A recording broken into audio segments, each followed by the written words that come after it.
আমরা বাংলাদেশ সরকারি কর্ম কমিশন থেকেও পাইনি এবং সচিবালয়ের যে জনপ্রশাসন মন্ত্রণালয় তাদের থেকেও পাবো বলে আমরা প্রত্যাশা করি না, কারণ সচিবালয়ের যে জনপ্রশাসন মন্ত্রণালয় আমাদের এই পিএসসি চায় ফাইন্যান্সিয়াল অটোনমি, পিএসসি চায় ফাংশনাল অটোনমি, আর আমরা দেখি জনপ্রশাসন মন্ত্রণালয়ের সব জায়গায় এক ধরনের গুন্ডামি, সব জায়গায় এটা একটা গুন্ডামি চালায় সব কিছুতে। আপনি প্রত্যেকটা ফাইল যাই হোক না কেন আপনার দিন শেষে জনপ্রশাসন মন্ত্রণালয় ওখানেই হচ্ছে দিন শেষে আটকায় দেয় বা ওখানেই।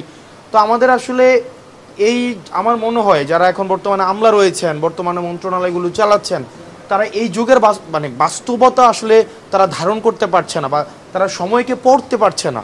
এখন এই সময়ের প্রয়োজন, যদি আপনি পড়তে না পারেন, আপনি যদি মানদাতার আমলের ওই সিস্টেমকে হচ্ছে বলবৎ করার জন্য আপনি সবসময় এক ধরনের মনস্তাত্ত্বিক একটা পশ্চাৎপদতা থাকে, তাহলে কিন্তু এই সময়কে আপনি কখনোই ধারণ করতে পারবেন না। এবং আপনি যদি যুগের সাথে যুগকে ধারণ করতে না পারেন, তখন এই যুগের আমরা যারা আছি আমাদের ক্রোধ অবশ্যই বিস্ফোরিত হবে।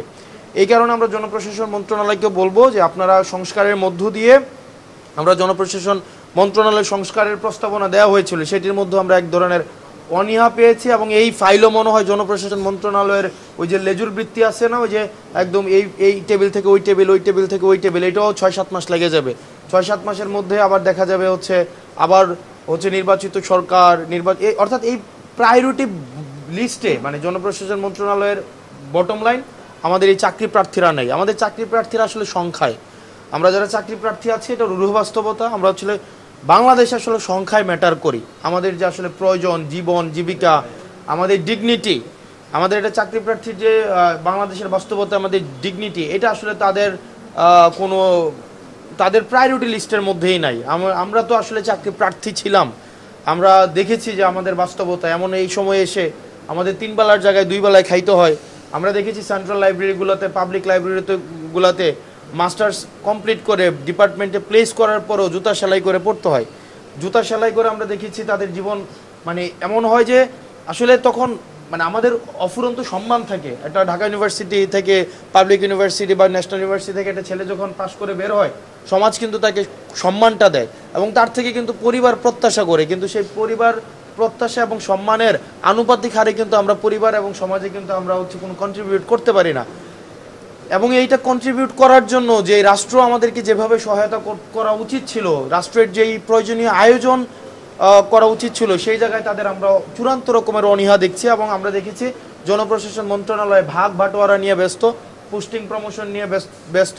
এবং এই 5ই আগস্টের পরে সবচেয়ে বেশি যদি আপনার সবচেয়ে বেশি বেনিফিট পেয়ে থাকে সেটা হচ্ছে আপনার এই যে প্রশাসনের আমলারা আমার প্রতি নারাজ হবেন। এরকমও মাঝে মাঝে অনেকেই বলেন যে আমলাদেরকে নিয়ে বেশি কথা বললে নির্বাচনে তোমাকে কিন্তু দেখে নিবে, নির্বাচনে কিন্তু তোমাকে আটকাই দেবে। তো আসলে নির্বাচনটা তো মুখ্য না। বাংলাদেশে বহুত নির্বাচিত মানুষ নির্বাচন করে নির্বাচন জিতে হারাই গেছে। আবার অনেক মানুষ আছে নির্বাচনে অনেকবার হেরো প্রাসঙ্গিক থেকেছে। আসলে রাজনীতিটা জিতা হারার বিষয় না, রাজনীতি হচ্ছে সময়ের সাথে প্রাসঙ্গিক থাকার বিষয়, মানুষকে ধারণ করার বিষয় এবং আমরা যারা মজলুম আছি তাদেরকে ধারণ করার বিষয়। এই জনপ্রশাসন মন্ত্রণালয় দেখেন 5ই আগস্টের পরে সবচেয়ে বেশি মজলুম থেকে নিজেকে প্রচারিত করেছে জনপ্রশাসন মন্ত্রণালয় এবং তারা তাদের নিজেদের প্রমোশনটা আগে নিশ্চিত করেছে। আমরা দেখি তো অনেক ডিএস নিজেদেরকে নিজেরা প্রমোট করে জয়েন্ট সেক্রেটারি হয়েছে, এডিশনাল সেক্রেটারি হয়েছে, 2টা-3টা করে প্রমোশন পর্যন্ত নিছে, কিন্তু তাদের নোটবুকে এই চাকরি প্রার্থীদের নিয়ে কোনো ধরনের পরিকল্পনা নাই, কোনো ধরনের রুটিন নাই। আমরা পিএসসির উদারতা দেখেছি, আমরা অনেক আন্তরিকতা দেখেছি, আমরা স্যারের আন্তরিকতায় আমরা অনেক প্লিজ। স্যার বারবার যে কোনো বিষয় দেখেন, পিএসসিকে যে আমরা দায়ী করি, যে কোনো একটা বিষয় যদি নতুন প্রণয়ন করতে চায় সেটার জন্য চাকরি বিধি সংশোধন করতে হয়। এই বিধি সংশোধনের জন্য আবার যাইতে হয় এটা জনপ্রশাসনে।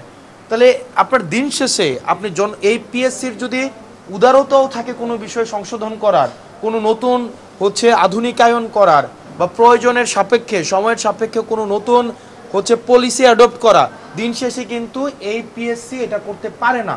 পিএসসির এই বিধিতে সেটা নাই। তো তার মানে দেখেন আমরা কিন্তু পিএসসিকেই টার্গেট করি, পিএসসি এটা কেন করছে না, কেন নাম্বারপত্র। এই যে মিরাজ প্রশ্ন করলেন, মনিরা শারমিন আপা প্রশ্ন করলেন, আমাদের প্রত্যেকেরই রাইট রয়েছে। আমি যে পরীক্ষাটা দিয়েছি সেটাতে আমি কত নম্বর পেয়েছি সেটা দেখার আমার এখতিয়ার রয়েছে, কিন্তু সেটাও যদি করতে চাই তাহলে বিধি সংশোধন করতে হয়। এই বিধি সংশোধন করার জন্য আমাকে তাহলে কোথায় যাইতে হবে? আমাকে আবার সেটা জনপ্রশাসনে যাইতে হবে। আবার এই যে আমাদের যদি প্যানেল ভিত্তিক ক্লাস্টার ভিত্তিক যদি আমার পদের যে বিষয়টি সেটি হচ্ছে জনপ্রশাসন আসলে মন্ত্রণালয় আসলে সুরাহা করে দিবে। আপনারা যে বলছেন যে আমাদের এই নম্বরপত্র দেখা, আমি সার্চ করলে যেন আমি নম্বরটা দেখতে পাই, সেটারও যে একটা হচ্ছে আবার ডিজিটাইজেশনের যে বিষয় আছে, আমি ডিজিটালাইজেশনের কথা বলছি না, ডিজিটাইজেশনের বিষয় আছে, সেটার অর্থের ছাড়পত্র সেটাও আপনার জনপ্রশাসন মন্ত্রণালয় থেকে রিকোয়েজিশন দিতে হয়। মানে আমরা যেটা দেখলাম আসলে পিএসসি হচ্ছে একটা ব্যানার, এটা একটা ব্যানার, মানে এটার ফাংশনালিটিস নাই, ফাইন্যান্সিয়াল অটোনমি নাই, এবং ফাংশনাল অটোনমিও নাই, সেটা আসলে বাধা ধরা হচ্ছে জনপ্রশাসন মন্ত্রণালয়ের কাছে। এখন আমরা যদি দিন শেষে জনপ্রশাসন মন্ত্রণালয়ের এই গুন্ডামি না থামাইতে পারি, আমরা জনপ্রশাসন মন্ত্রণালয় যদি গুন্ডামি না থামাইতে পারে, আসলে দিন শেষে আমাদের এই চাকরি প্রার্থীদের এই লেজুর ভিত্তিক দৌরাত্ম্য, লাল ফিতার এই যে দৌরাত্ম্য থেকে আসলে আমাদের মুক্তিটা আমাদের আসলে এটা আমাদের দুর্ভাগ্য। আমরা আসলে রাজনীতিবিদদের নোটবুকেও আমরা নাই, রাজনীতিবিদরাও হচ্ছে আমাদের হচ্ছে নির্বাচন, তারপর হচ্ছে আসন ভাগাভাগি, তারপর হচ্ছে পরবর্তীতে মন্ত্রণালয় ভাগাভাগি, সেগুলো নিয়ে ব্যস্ত।